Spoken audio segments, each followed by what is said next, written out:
안녕하세요. 사랑하는 나그네 교회 교회 여러분, 그리고 하나님의 말씀을 기쁨으로 읽어가는 그리스도 안의 형제 자매된 교회 여러분. 오늘 우리가 읽을 주의 말씀은 이제 민수기 10장입니다. 우리는 민수기 9장까지 내용을 따라 쭉 살펴보면서 이스라엘 자손이 이제 여호와의 명령에 따라 행군할 준비가 잘 되어 있는 것을 보았습니다. 이스라엘 자손은 이제 9장에서 받듯이 여호와의 명령을 따라 행진하였죠.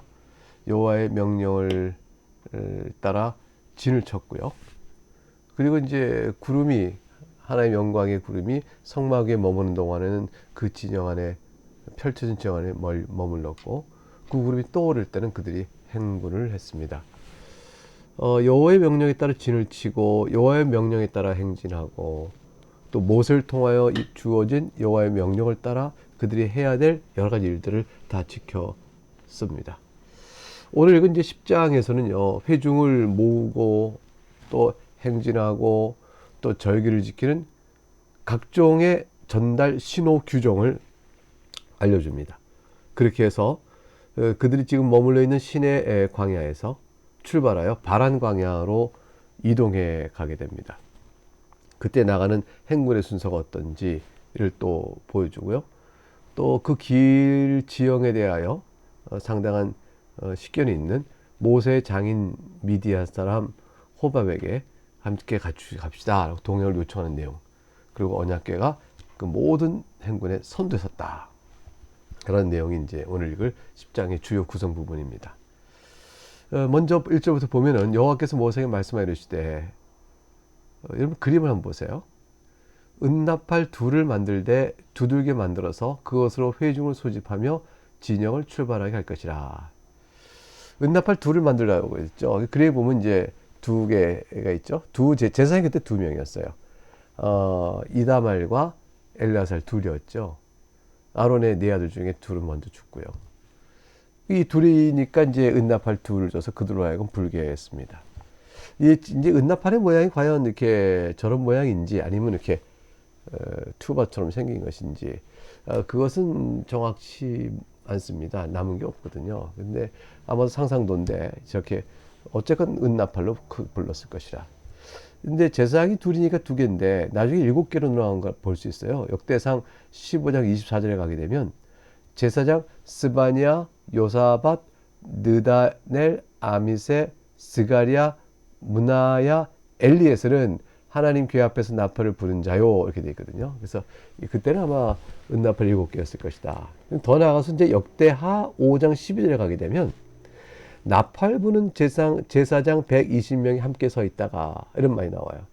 이게 나팔이 120개라는 얘기인지 120명의 제사장이 각각 이제 나팔을 불 수 있다는 사람들로 120명의 제사장이 있다는 걸 말하는 것인지 사실 분명치 않은데, 대체로 이제 120명의 제사장이 각각 나팔을 120개 갖고 있을 것이다.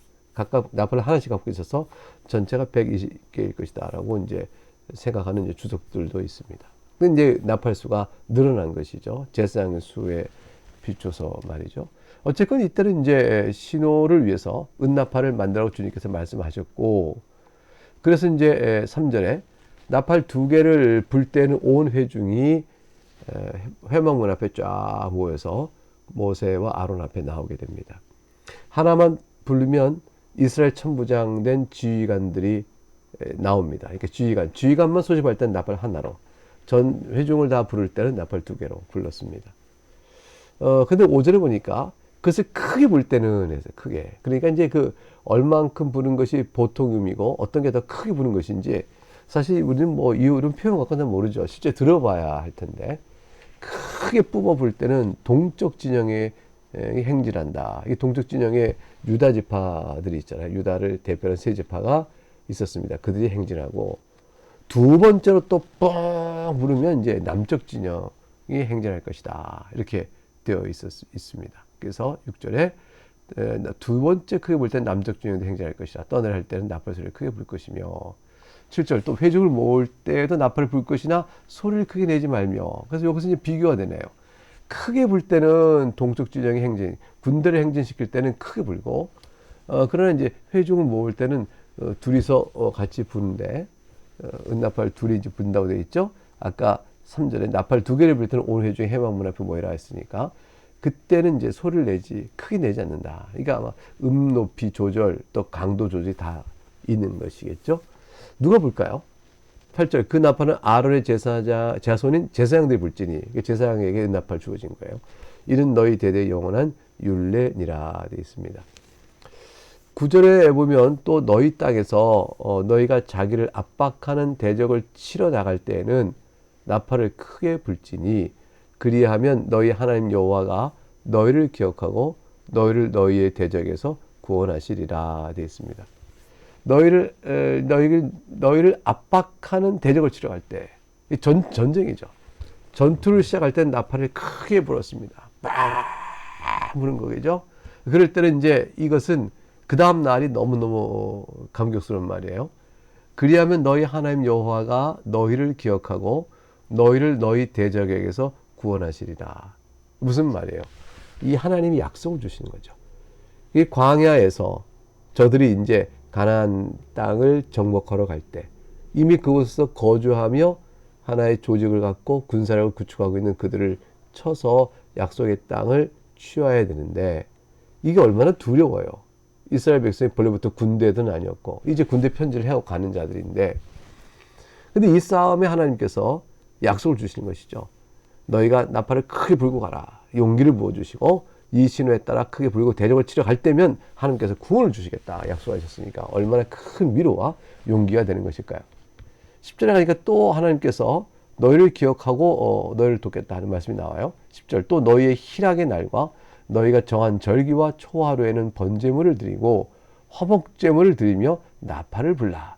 그런 말미암아 너희의 하나님이 너희를 기억하시리라. 나는 너희의 하나님 여호와니라 그랬어요. 희락의 날이라는 것은 승전일 같은 거죠. 전투에서 탁 이겼다. 얼마나 민족적 단위로 기뻐할 일이 있어요. 그런 날을 이제 말하는 것이고 그 다음에 절기와 초하루. 근데 이제 표현이 죄송합니다. 너희가 정한 절기라 하게 되어 있는데 이스라엘이 임의로 정했다는 뜻이 아니고 하나님께서 이때 하라. 이미 우리가 쭉 앞에서 봤잖아요. 하나님이 정하여 주신 레위기에서 우리가 봤듯이 하나님이 정하여 주신 그래서 정하여서 이스라엘에게 주신 바 된 바로 그 절기. 그거를 이제 너희의 정한 절기 이렇게 표현하고 있는 거죠. 이스라엘은 이미 이제 하나님께 받았으므로 그날짜라고 정해진 바가 되어졌죠. 6월절, 무교절, 오순절, 장막절, 나팔절 이런 절기들을 이제 말합니다. 이때도 이제 10절 하반절을 보면 너희의 하나님 너희를 기억하시라 그랬어요. 얼마나 이제 감사한 일이에요. 이때도 나팔 불며 절기 지냈던 하나님이 기억하시고 약속 반드시 지켜줄 거야. 왜냐하면 나는 너희 하나님 여호와니라 그랬어요. 하나님께서 여호와 하나님 바로 이스라엘의 하나님이시므로 이 약속은 반드시 지켜질 것입니다. 그래서 이제 이 용기를 주시고 신호 규정에 따라서 저들이 일사불란하게 착착착 움직여 나가면 되는 겁니다. 이 11절부터 보면 이제 드디어 출발하는 내용이 나오죠. 둘째 해 둘째 달 스무날에 구름이 증거의 창막에서 떠오르매. 자, 이제 구름이 떠올랐습니다. 그럼 이제 진군을 해야 되는 거죠. 구름이 가는 인도하는 방향대로 진군해 갑니다. 12절 이스라엘 자손이 시내 광에 출발하여 자기를 가더니 한번 그림 볼까요? 여러분 이제 그림 보게 되면 어때요? 거기에 이제 그림이 있죠. 이 그림 속에서 시나이라고 영어로 되어 있는 그 부분이 시내 광야 쪽이라고 보고 여러분 이제 그 오른쪽 중간 부분에 붉은색으로 되어 있잖아요. 거기에 윌더니스 오브 파란 이렇게 돼서요. 이게 파란 광야지대입니다. 그곳으로 그렇게 옮겨갔을 것이 보입니다. 왼쪽은 이제 이집트고요. 그리고 이제 거기서부터 이렇게 와서 고센 지방에서 시내 고센 지방이 쭉 내려와서 홍해를 건너서 시내 반도로 왔다가 시내산 광야로 왔다가 위에 이제 분홍색된 바란 광야로 갔을 것이라 이렇게 봅니다. 근데 바란 광야의 실제 모습은 어땠을까요? 이 12절 우선 12절 말씀을 보면 이스라엘에서 시내 광야에서 출발하여 자기 길을 가더니 바란 광야에 구름이 머무니라 그랬습니다. 대체적으로 보면요. 2월 20날 떠났다 돼 있는데 이게 시내 광야 거기서 그냥 11개월 정도 머물러 있었어요. 머물러 있다가 이제 떠나는 거죠. 본격적인 정복 행군의 걸음을 따라가는데 이들이 이제 출애굽기에 보게 되면 19장부터 24장에 하나님과 언약 체결을 하죠.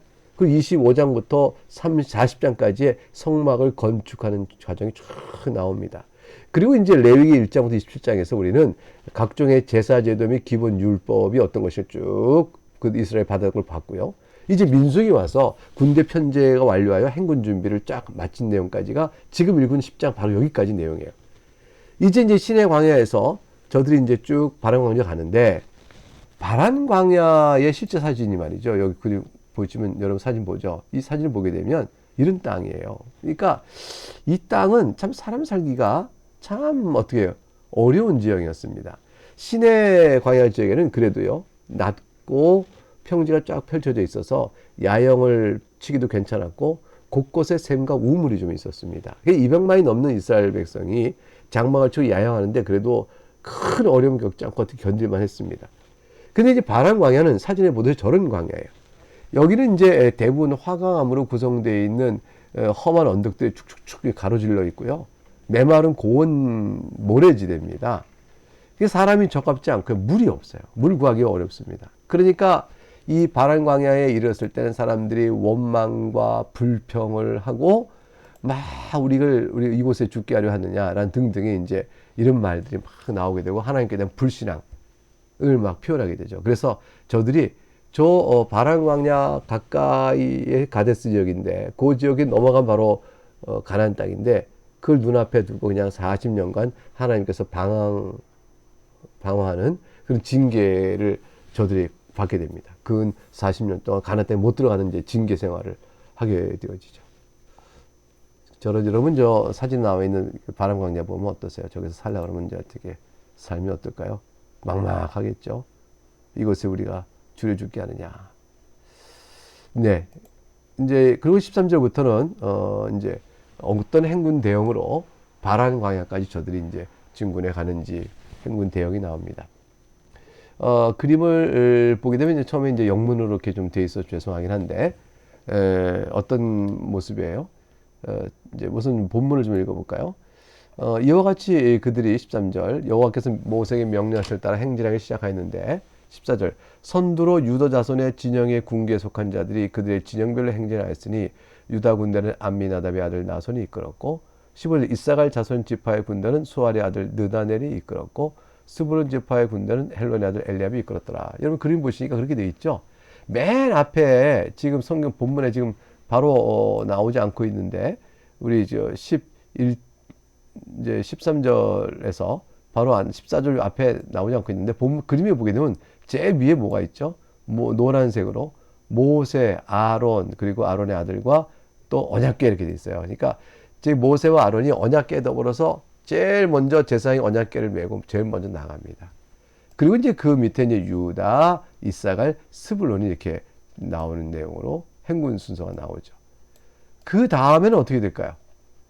그 다음에 이제 여러분 보는 것처럼 이제 7절에 보게 되면 성막을 거둠에 게르손 자손과 무라리 자손이 성막을 메고 출발했으며 다음으로 루벤의 진영의 군계에 속한 자들이 그들의 진영별로 출발하였으며 이렇게 돼 있어요. 그 루벤의 군대는 스데울의 아들 엘리술이 이끌었고 19절 스므온 자손의 지파의 군대는 수리사드의 아들 슬루미엘이 이끌었고 갓 조선 지파의 군대는 두엘의 아들 엘리아삽이 이끌었더라. 여러분 그림을 보니까 어떻게 됐어요? 게르손 자손과 무라리 두 번째 노란색입니다. 위에서부터 보면 두 번째 노란색인 게르손 앤드 무라리가 장막을 거두어서 출발을 합니다. 그리고 그 뒤로 있는 이제 진영이 루벤, 시므온, 갓지파가 이렇게 가는 것으로 그려져 있죠. 그 다음에는 21절 성경 본문에 고핫이는 성문을 메고 행진하였고 그들이 이르기 전에 성막을 세웠으며 다음으로 에브라임 자손의 진영의 군계에 속한 자들이 그들의 진영별로 행진하였으니 에브라임 군대는 암미우스의 아들 엘리사마가 이끌었고 므낫세 자손 지파의 군대는 부다술의 아들 가말리엘이 이끌었고 베냐민 지파 자손의 지파의 군대는 기드온의 아들 아비단이 이끌었더라. 이제 세 번째 노란색이 가운데 있는 게 고핫 자손이에요. 고핫 자손은 그 성막 안에 있는 성물들 있죠. 그것들을 이렇게 제사장에 다 싸주면 그거를 잘 들고 메고 갔습니다. 그 뒤에 이제 에브라임 지파가 있고 에브라임 지파 그 다음에 맨 아랫줄에 어떻게 됐죠? 단 지파가 나오죠. 성경 25절부터 보면 다음으로 단 자손 진영의 군계에 속한 자들이 그들의 진영별로 행진하였으며 행진하였으니 이 군대는 모든 진영의 마지막 진영이었더라. 단 군대는 암미사대의 아들 아히엘이 이끌었고 아셀 자손 지파의 군대는 오그란의 아들 바기엘이 이끌었고 납달리 자손 지파의 군대는 에난의 아들 아히라가 이끌었더라. 28절 이스라엘 자손이 행진할 때 이와 같이 그들의 군대를 따라 나아갔더라. 이렇게 되어 있죠. 그래서 이제 다시 그림을 보면 한글로 된 그림을 그려봤는데 이분은 이제 왼쪽에서 오른쪽으로 여러분 보실 때 이제 오른쪽으로 나가는 거예요. 맨 위에 최선두의 법궤가 있다. 이게 써 있고 그다음에 유다, 이사갈, 스불론, 그다음에 게르손과 무라리 돼 있고 루벤, 시몬, 갓, 그다음에 뭐죠? 고핫 자손의 성물 하고 이렇게 각 지파별로 행군 순서가 그려져 있죠. 예, 이런 식으로 군대를 따라 나아갔습니다. 이제 29절에 보게 되면 이제 모세의 장인 미디안 사람 르우의 아들 호밥에게 이르되 여호와께서 주마하신 곳으로 우리가 행진하나니 우리와 동행하자. 그리하면 선대하리라. 여호와께서 이스라엘에게 복을 주리라 하셨느니라. 호밥이 이제 그에게 말합니다. 나는 가지 아니하고 내 고향 내 친족에게로 가리라. 호밥이 이제 일단 거절하죠. 모세가 우리와 동행하자. 그럼 여호와께서 약속한 그 땅으로 갈 것이고 여호와께서 우리를 선대할 것이니 가자. 이렇게 말할 때 이 말이 얼마나 가슴 벅차고 감사한 초대예요. 그럼 호밥이 가지 나도 가겠다. 고맙다 이렇게 될 것 같은데 가지 아니하고 내 고향 내 친족에 가라. 그럼 여호와를 따라서 우상의 지대로 다시 돌아가는 게 아니겠어요? 호밥의 거절은 이제 어리석어 보이죠. 차라리 이제 모세 하나님 나의 하나님이요 내가 함께 가겠어 이렇게 얘기해야 되고 내가 하나님 백성으로서의 지위와 영광을 누리겠다 이렇게 해야 될 텐데 어찌하여 거절하는 것일까? 근데 모세가 참으로 감사하게 물러서지 않았습니다. 31절 모세가 이르되 청하건대 우리를 떠나지 마소서. 당신은 우리가 광야에서 어떻게 진칠지 않으니 우리의 눈이 되리라. 우리와 동행하면 여호와께서 우리에게 복을 내리신 대로 우리도 당신에게 행하리이다. 그러니까 모세는 호밥의 일반 은총적 지혜가 좀 필요했던 것이죠. 그래서 광야에서 어떻게 진을 치면 좋고 이런 거를 호밥이 생활 속을 미단 광야에서 했기 때문에 잘 알거니까 호밥의 지혜를 얻고자 붙들었던 것이고 이건 하나님을 믿지 않아서가 아니라 인간 편에서의 가지고 있는 주신받은 자원과 이런 그 기능들을 최대한 사용하는 것이죠. 그러니까 믿음으로 우리와 동행하시면 하나님께 인도해 그 땅을 줄 텐데 당신이 우리와 함께 가서 도와주시오. 이렇게 말하는 거예요. 그러니까 하나님을 믿지 않는 불신앙이 아닙니다. 그럼 이제 호밥 입장에서는 사실 어때요? 이러한 청을 통해서 자신이 동행함으로 인해서 여호와 하나님을 자신의 하나님 섬기는 큰 은혜의 복을 누리게 되어지죠. 호밥이 과연 두 번째 이렇게 모세가 청한 거로 결과로 동행했을까요? 사사기 1장 16절에 가게 되면 모세의 장인은 겐 사람이라 그의 자손이 유다 자손과 함께 종려나무 성읍에 올라가서 아랏 남방의 유다 황무지에 이르러 그 백성들이 거주하니라. 그러니까 함께 간 것을 우리가 알 수가 있어요. 또 사사기 4장 11절에도 모세의 장인 호밥의 자손 중 겐 사람 헤벨이 떠나 게데스에 가까운 사아나님 상수나 곁에 이르러 장막을 쳤더라. 이 말씀이 나와요. 그래서 아하 이제 이 호밥이 결국 모세의 장인으로 함께 가서 유다 백성, 이스라엘 백성 가운데 하나로 합류했구나. 이걸 알 수가 있어요. 그래서 참으로 구원의 여호와 하나님을 섬기는 그 은혜를 그렇게 누리게 됐구나. 이렇게 됩니다. 이 말씀을 보게 되면 얼마나 사실 안도가 되는지 모르겠습니다. 이 복된 초청을 거절하는 미련한 자가 되지 아니하고 말이죠. 33절 볼 때는 이제 그들이 여호와의 산에서 떠나 3일 길을 갈 때 여호와의 언약궤가 그 3일 길에 앞서가며 그들의 쉴 곳을 찾았고 그들이 진영을 떠날 때 낮에는 여호와의 구름이 그 위에 덮였더라. 그가 떠날 때에는 모세가 말하되 여호와여 일어나사 주의 대적들을 흩으시고 주를 미워하는 자가 주 앞에서 도망하게 하소서 하였고 그가 쉴 때에는 말하되 여호와여 이스라엘 종족들에게로 돌아오소서 하였더라. 어느 날 항상 가더라도 지금 이 뭘 말하냐면 교회가 제일 앞장서 갔다. 사실 어느 군대 행렬이 언약궤 같은 어떻게 전투력이 없는 그러한 것을 제일 앞에 둘까요? 보통은 본진을 보호하기 위해 강력한 전방 위에 전위부대를 세우잖아요. 그 전위부대를 세우면 강력한 수비력을 갖고 있는 그런 부대를 세워야 되는데 언약궤를 앞섰습니다. 무슨 뜻일까요? 하나님이 보호하시는 군대라는 것이죠. 하나님의 전쟁을 치르는 이스라엘 전쟁이라는 것이죠. 그래서 언약궤를 앞서가는 하나님의 인도하심을 믿고 나아갈 때 이 행군의 이 대열은 우리에게 아주 의미심장한 교훈을 줍니다. 우리의 모든 일에 앞서 하나님이 나가시고 우리를 지키신다는 사실을 우리하고 다시 한번 깨닫게 해주는 그런 것이죠. 네, 여기에서 우리 민수기 10장을 오늘 여기까지 읽어서 정리하는 걸 마치도록 하겠습니다. 네, 평안한 하루가 되시길 바랍니다. 감사합니다.